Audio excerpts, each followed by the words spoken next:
नमस्कार, मैं हूं कविता थपलियाल। कमोडिटी कॉल में आपका स्वागत है। सोना और एग्री कमोडिटी में तिलहन में आज एक्शन ज्यादा है। आज लेंगे इसका जायजा। साथ ही हमारे एक्सपर्ट्स कमोडिटी मार्केट से जुड़ी आपकी उलझने भी सुलझाएंगे। लेकिन सबसे बड़ी खबरें। गोल्ड मोनेटाइजेशन स्कीम में 5 से 7 साल तक सोना रखने पर मिलेगा 2.25% ब्याज। वित्त मंत्रालय से दरों को मंजूरी। CNBC आवाज की एक्सक्लूसिव खबर। कॉल ड्रॉप पर भरना ही होगा कंपनियों को जुर्माना। कंज्यूमर के हक के साथ टेलीकॉम अथॉरिटी ट्राई इंडस्ट्री की अपील को किया खारिज। सरकार की सख्ती के बाद भी दाल की जमाखोरी जारी। गोदामों में करीब 10 लाख टन दाल का स्टॉक मौजूद। ब्रोकर से लेकर महाराष्ट्र सरकार की मिलीभगत की आशंका। CNBC आवाज एक्सक्लूसिव। एक्सपायरी के दबाव में लगातार चौथे दिन गिरा बाजार। निफ्टी 8,150 के नीचे फिसला। सितंबर तिमाही में डॉक्टर रेड्डीज के शानदार नतीजे। कंपनी को 722 करोड़ रुपए का मुनाफा। और अब कुछ सुर्खियां कमोडिटी बाजार से। अमेरिका में ब्याज दरें बढ़ने के अनुमान से सोने में तेज गिरावट। घरेलू बाजार में दाम 1% टूटा। चांदी में 2% नीचे कारोबार।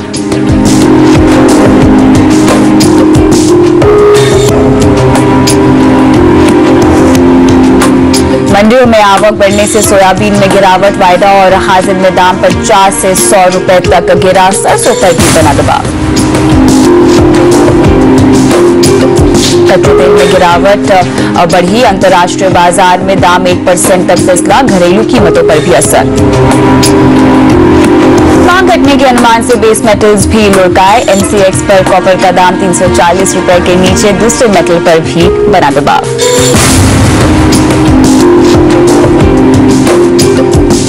शुरुआत करते हैं दाल से जुड़ी एक बड़ी खबर से। सरकार भले ही करीब 1 लाख टन दाल जब्त कर अपनी पीठ थपथपा रही है, लेकिन अभी भी जमाखोरों के पास इससे करीब 10 गुना ज्यादा दाल का स्टॉक मौजूद है। हमें सूत्रों से जानकारी मिली है कि इसमें बड़े इंपोर्टर्स के साथ साथ शेयर बाजार के ब्रोकर्स और महाराष्ट्र सरकार से जुड़े कुछ लोग भी शामिल हैं। आइए पूरी खबर को समझते हैं हमारे सहयोगी नीरज राय से। नीरज, सबसे पहले ये बताएं कि आखिर कौन कौन से लोग यहाँ पर जमाखोरी कर रहे हैं। जी बिल्कुल, हमने बात की दाल से जुड़े कुछ बड़े कारोबारियों से, मिलर्स से बात की और जो वेयर हाउस चलाने वाले लोग हैं उनसे बात की। तो जो बातें पता चली हैं उससे बहुत चौंकाने वाले तथ्य सामने आए हैं। और पता यह चला है कि सरकार जो अब तक करीब 1 लाख टन दाल जब्त की है, उसका करीब 10 गुना ज्यादा स्टॉक अभी भी जमाखोरों के गोडाउन से पड़े हुए हैं।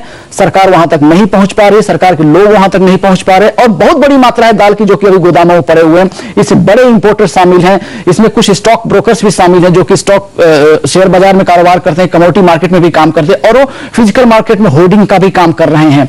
इसमें कुछ मिलर्स ने इस तरह का संकेत दिया कि उनके पास सप्लाई नहीं हो पा रही है क्योंकि इंपोर्टर्स जो हैं अभी भी स्टॉक दबाकर बैठे हुए हैं। लेकिन नीरज, ये समझाएं कि सरकार के लोग इस मामले में किस तरह से मिलीभगत कर रहे हैं। जी बिल्कुल, सरकार से जुड़े लोग भी शामिल है, इस बात की आशंका जताई जा रही है। और जिन मिलर्स से हमारी बात हुई, जिन कारोबारियों से हमारी बात हुई, उन्हीं लोगों ने इस बात की आशंका जताई और बताया कि महाराष्ट्र सरकार खास करके वहां पर जो लोग हैं वो काम कर रहे हैं सरकार में, वो लोग कुछ हद तक इन लोगों के साथ मिले हुए, उन्हीं के साथ मिलकर पॉलिसी भी बना रहे हैं। आपको मैं बता दूं कि इस साल अप्रैल में महाराष्ट्र में स्टॉक लिमिट हटा दी गई थी दाल पर से और ये वो वक्त था जब दाल पर बहुत सारी खबरें आ रही थी कि इस साल प्रोडक्शन कम हो सकता है, क्वालिटी खराब हो सकती है, क्योंकि उसी वक्त पूरे देश भर में बेमौसम बारिश हो रही थी और इसका पूरा असर दाल की पैदावार पर पड़ने की आशंका जताई गई थी और इसी का फायदा उठाने के लिए यह आशंका जताई जा रही है कि उस समय दाल पर से स्टॉक लिमिट हटाई गई थी। शुक्रिया तमाम डिटेल्स के लिए नीरज। लेकिन यहाँ जानकारों का मानना है कि राज्य सरकारों की ओर से जमाखोरों को किसी तरह की रियायत नहीं देनी चाहिए। हर एक राज्य सरकार का ऊपर बड़ा जिम्मेदारी है कि जमाखोरियों का पीछे लगना, मगर 3, 4, 5 राज्य में ये हो रहा है। तो जिस राज्य में सरकार कमजोर है और कोई कदम उठा नहीं रही है, शायद केंद्र सरकार उनसे भी बात करना चाहिए। चलिए अब इस मुद्दे से हम आगे बढ़ते हैं। आपको बताते हैं कि आज हमारे साथ शो पे कौन जुड़ रहे हैं। आज हमारे साथ है IIFL के हितेश जैन और ओरिजिनल कमोडिटीज के अनुज गुप्ता। आप दोनों का ही शो पे स्वागत है। शुरुआत करते हैं, बात करते हैं सबसे पहले सोने की, जहां पर हम देख रहे हैं कि गिरावट आती हुई दिखाई दे रही है। घरेलू बाजार में इसका दाम करीब 1% गिर गया है। फिलहाल अगर आप देखें तो घरेलू बाजार में कीमतें 26,820 के आसपास है। अंतर्राष्ट्रीय बाजार में मामूली तेजी हम देख रहे हैं। दरअसल US फेडरल रिजर्व ने दिसंबर तक ब्याज दरें बढ़ाने का बेहद साफ संकेत दिया है और इसके बाद से अंतर्राष्ट्रीय बाजार में सोने का दाम 2 हफ्ते के निचले स्तर पर आ गया है। वहीं अगर चांदी की बात करें तो यहां पर भी तेज गिरावट का रुझान है। इस बीच GFM रिसर्च ने कहा है कि सोने की डिमांड के मामले में भारत एक बार फिर से चीन से आगे चला गया है। तो क्या आगे चलकर सोने को भारत की मांग से सपोर्ट मिलेगा? बात करते हैं हितेश जैन से इसी मामले में। हितेश, हमने देखा कि US फेड ने जैसे ही दिसंबर में दरें बढ़ाने के संकेत यहां पर दिए हैं, हमने सोने को लुढ़कते हुए देखा है। अभी भी 1160 के नीचे यहां कारोबार होता हुआ फिलहाल दिखाई दे रहा है। काफी देर तक 1160 के लेवल को होल्ड किया गया है। लेकिन अब बताएं कि क्या ये सारी बातें बाजार पहले से क्या पचा चुका था या अब भी हम और गिरावट देखेंगे? देखिए, आपने 2 बातें की, दोनों का मैं अप्रोप्रिएट आंसर देना चाहूंगा। पहली बात तो ये फेड, देखिए ये कोई नई बात नहीं है। फेड कुछ काफी महीनों से they are blowing hot and cold. कई बार इंडिकेशन बताया कि इस साल रेट हाइक करेंगे, बट लैंग्वेज चेंज होती रहती थी। सितंबर में उन्होंने अपनी लैंग्वेज में क्लियरली बताया था कि they have apprehensions regarding the global slowdown और उनके इकोनॉमी को इम्पैक्ट करेगा, ऐसा उन्होंने क्लियरली जाहिर एक्सप्रेस किया था। फिलहाल की जो अक्टूबर जो अभी की पॉलिसी स्टेटमेंट आई है उसमें ये बातें नहीं रखी है। देखिए, इसकी कोई दो राय नहीं है कि ओवरऑल ग्लोबल स्लोडाउन है और कहां ना का इम्पैक्ट कोई ना कोई इकोनॉमी पे डेफिनेटली कर रहा है। मुझे लगता नहीं है, भले जो भी स्टेटमेंट है, देख because Fed is known to blow hot and cold as far as the interest rate policy is concern. मुझे लगता नहीं है कि फेड का करेज रहेगा to hike rates in December as well, because आप देखिए जो रिसेंट फ्लो ऑफ नंबर्स आ रहे हैं यूएस से, वो थोड़ा डिसअपॉइंट या सबड्यूड है। दूसरी बात यह भी है कि जब अभी जैसे आज जीडीपी नंबर है, जो थर्ड क्वार्टर जीडीपी नंबर है, वो बहुत इंपॉर्टेंट रहेगा। देखिए, सेकंड क्वार्टर में यूएस की जीडीपी कुछ 3.9% ग्रो की थी और थर्ड क्वार्टर के एक्सपेक्टेशन बता रहे 1.6%। तो मोटा मोटी अगर आप तीनों क्वार्टर का एनुलाइज करें तो जीडीपी ग्रोथ रेट कुछ 2.2-2.3% ही आ रहा है। That means that is well below the historical average of 3.5%। एक और फैक्टर ध्यान में रखने जैसा है कि भले आप यूएस इतनी लूज मॉनेटरी पॉलिसी रख रहे हैं और लूज इंटरेस्ट रेट लो रख रहे हैं, अभी तक इनका इन्फ्लेशन टारगेट जो 2% का है उनसे बहुत दूर है। तो और जिस हिसाब से डेवलपमेंट ग्लोबली हो रहे हैं, मुझे लगता नहीं है कि यूएस का करेज रहेगा। आई थिंक जो भी रेट हाइक का डिसीजन है वो भी probably postpone till next year, early next year और mid next year. The jury is still out on this. तो मुझे लगता है जो ये फेड का इनडिसाइसिवनेस और जो ग्लोबल बैकड्रॉप है, मुझे लगता है अभी भी गोल्ड पे सपोर्टिव रहेगा। दूसरी बात ये, जैसे आपने क्लियरली मेंशन किया कि ज्वेलरी डिमांड का जो जीएफएस बता रहे, हमने 2 महीने पहले रिपोर्ट निकाली थी कि जो करंट प्राइसेस आज के लेवल पे है, they basically represent the fair value और द फिजिकल डिमांड। क्योंकि आप देखिए जितना इन्वेस्टमेंट और जो स्पेकुलेटिव प्रीमियम था गोल्ड में ऑलरेडी डाइल्यूट हो चुका है। जैसे 2012-13 में आपके गोल्ड का भाव $1900 था, आज $1200 के नीचे आ चुका है। तो जो भी ETF का डिमांड था या जो पेपर डिमांड है वो निकल चुका है। अभी जो प्राइस रिप्रेजेंट कर रहे हैं वो फिजिकल डिमांड है। तो मुझे लगता नहीं है कि we are actually around the bottom, और हो सकता है $50-100 की वॉलेटिलिटी होकर we can go back to 1050 or 1030। I don't see prices, gold price moving beyond those level. So अगर आप in longer term investment perspective से देखते हैं तो it makes sense to put your money into gold, and there is no better time than now to put your money into gold, because on the down side what you can see $50-100 per ounce, but the upside, if global things deteriorate further, you can see a big upside. So risk reward ratio is definitely inclined towards the bullish side rather than on the bearish side. चलिए, तो आपको लगता है कि यहाँ पर कीमतों को सपोर्ट मिलेगा, लिहाजा अगर आपको लंबी अवधि के लिए सोने में पैसे डालने हैं, निवेश का अगर आपका नजरिया है, तो ये करंट लेवल है जहां पर आप पैसे डाल सकते हैं, ये मानना है हितेश जैन का। लेकिन हम रुकते हैं यहाँ पर ब्रेक के लिए। ब्रेक के बाद लेंगे दर्शकों के सवाल और साथ ही हमारे एक्सपर्ट्स की आज की हॉट पिक्स भी। बने रहें।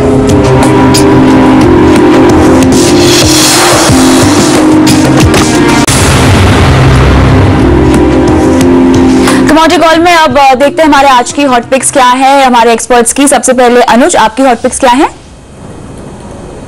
देखिए हमारी हॉट पिक में जीरा हमने चुना है जहां पर काफी कंसोलिडेशन हो रहा है और अब मार्केट जो है वो ओवरसोल्ड कैटेगरी में, जहां से हमें एक अच्छा बाउंस बैक एक्सपेक्टेड है। तो जीरे के अंदर बाय इनिशिएट कर सकते हैं करीबन 15,900 से 15,950 के बीच में। स्टॉप लॉस करीबन 15,650 का रहेगा। टारगेट हमें लगता है करीबन 16,400 तक देखने को मिल सकता है। वही दूसरी हमने मेंथा में भी देखा है कि एक लोअर लेवल से बाइंग आते हुए देखिए, तो मेंथा के अंदर भी हमारा बाय कॉल रहेगा। 910 के अराउंड बाय इनिशिएट कर सकते हैं। स्टॉप लॉस करीबन 885 का रहेगा। टारगेट 940 तक हो सकता है। दोनों ही कॉल को पोजिशनल तौर पर भी ट्रेड किया जा सकता है। चलिए, तो यहाँ पर जीरा और मेंथा ऑयल में खरीदारी की रणनीति आप दे रहे हैं। आपकी आज की हॉट पिक्स। हितेश, आपकी हॉट पिक्स क्या है? मैं कॉपर सेल करना प्रेफर करूंगा around 339.30, target would be 334, stop loss would be around 343.30।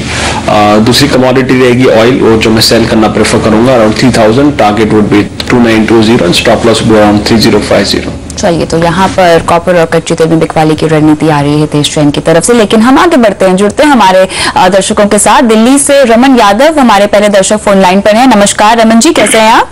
नमस्ते मैडम। अच्छा मैडम, बताइए क्या सवाल है आपका?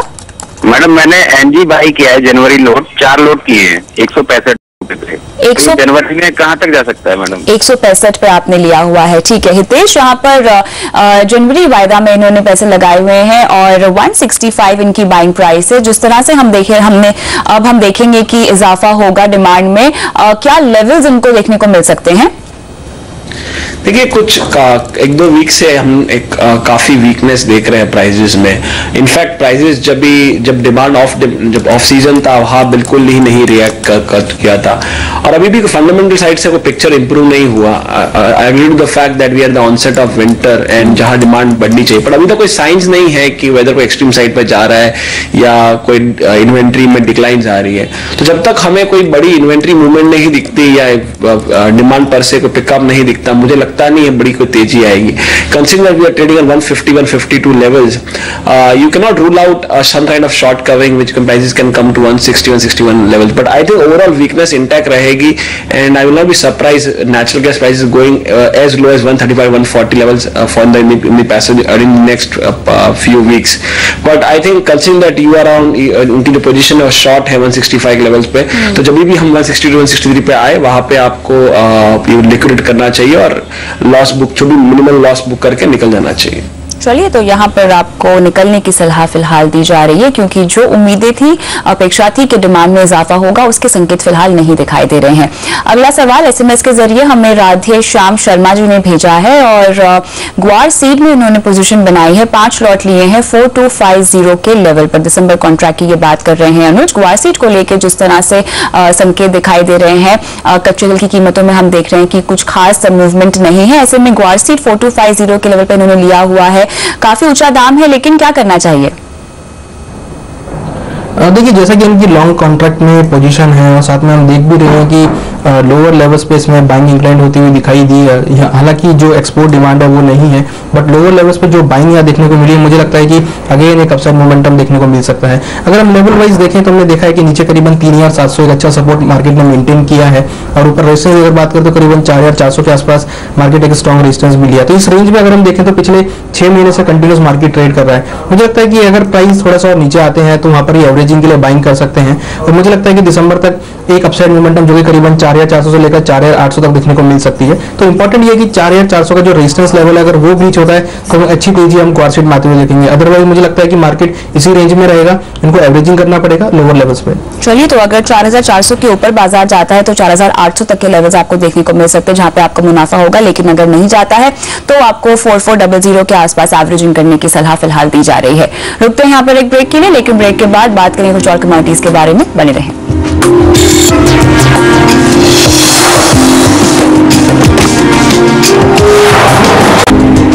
आगे बढ़ते हैं और अब गाजियाबाद से आरपी सिंह हमारे साथ फोन लाइन पर है। नमस्कार सिंह साहब।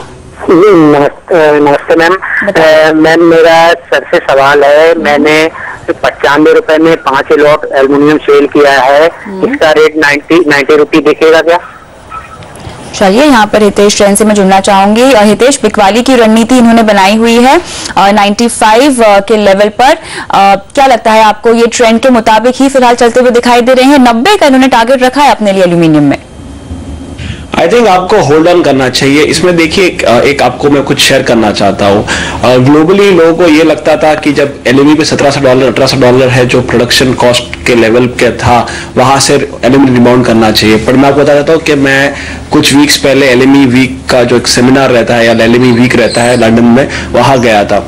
तो वहां पे एस्टॉनिशिंग चीजें मालूम पड़ी कि ओवरऑल पूरे मेटल पैक में क्या हो रहा है कि ये तो सबको मालूम है कि डिमांड सप्लाई जो इक्विलिब्रियम है, जहां पे जो कैलिब्रेशन होता है वो बड़ा लैग है। दैट मींस डिमांड तो स्लो हो रहा है पर प्रोडक्शन साइड में बिल्कुल कर्टेलमेंट नहीं हो रहा। दूसरी बात ये हो रही है कि जो कॉस्ट कर्व है ग्लोबली सब मेटल्स में वो बहुत नीचे आ रही है because of low energy prices and depreciating currencies.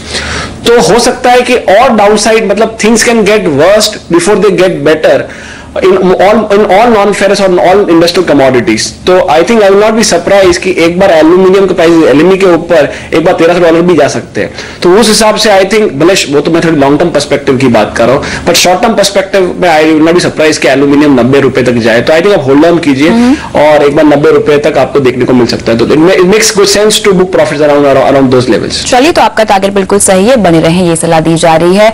अब राजस्थान से हमारे साथ हमें SMS के जरिए सवाल भेजा है हनुमान दास ने और हल्दी पर सवाल लिया है। सवाल है इनका 8920 पर। अनुज 2 लॉट इन्होंने खरीदा हुआ है, क्या करना चाहिए फिलहाल? मुझे लगता है शायद इन्होंने आज के आसपास ही पोजीशन बनाई हुई है।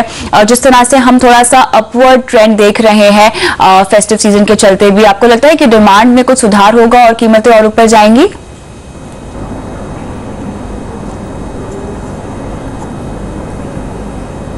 अनुज, क्या आपको मेरी आवाज आ रही है? चलिए, यहाँ पर संपर्क नहीं हो पा रहा, लेकिन हम अगले दर्शक की ओर बढ़ते हैं जो कि इंदौर से सुधील हैं हमारे साथ फोन लाइन पे। नमस्कार। नमस्कार मैम, बताइए। मेरा ये सवाल था, मैंने 875 पर 2 करोड़ बाय कर रखे हैं अभी। किस लेवल पर? तो 875 तक कभी का जो लेवल था 875 था, तो अभी मैंने उनको पोजीशन काटी नहीं है। तो क्रूड में आगे क्या रह सकता है, होल्डर कहूँ या रुके रहूँ? आपको कितना रुकने का मन है? मैं चाह रहा 1 महीने तक अगर उसको होल्ड करते हुए क्या रिटर्न मिल सकता है अपने को एक्सपायरी तक, नवंबर एक्सपायरी तक? हितेश, आपसे पूछना चाहूंगी, आपकी आज की हॉट पिक भी है कच्चा तेल, जहां पे आपने बिकवाली की रणनीति ही सुझाई है। इनका लेवल 2875 था, फिलहाल हम देख रहे हैं कि इनको मुनाफा होता हुआ दिखाई दे रहा है। क्या निकल जाए मुनाफा बुक कर दी, क्योंकि आपके मुताबिक यहाँ गिरावट का रुझान हावी होगा? डेफिनेटली निकलना चाहिए क्योंकि हम देखते हैं कि ओवरऑल रेंज बाउंड ही है बट कभी भी ऊपर के लेवल्स पे सस्टेन नहीं कर पाता और स्लोली जो हायर रेंज था वो लोअर रेंज में पहुंच रहा है। That means I think consider the fact कि इनकी जो एंट्री लेवल है यहाँ पे भी ये $100 का कुछ के ऊपर कमा रहे हैं, तो it make sense to exit because fundamental अभी भी इंप्रूव नहीं कर रहे, वही सेम रेटोरिक मार्केट में चल रहा है, ओवर सप्लाइड कंडीशंस है। Unless and until OPEC does not act, मुझे लगता नहीं है कि ऑयल में बड़ी तेजी आने वाली है। तो आई थिंक ये बहुत आइडियल सिचुएशन रहेगा निकलने के लिए and it is too risky to hold on expecting the further gains. चलिए, मुनाफा हो रहा है, निकल जाइए, इसी में समझदारी है। इसी के साथ बहुत बहुत शुक्र है हितेश आपका, अनुज आपका, शो पर आकर तमाम दर्शकों के सवालों का जवाब आज देने के लिए। और कमोडिटी कॉल में मुझे भी दीजिए इजाजत, लेकिन आप बने रहे CNBC आवाज पर। नमस्कार।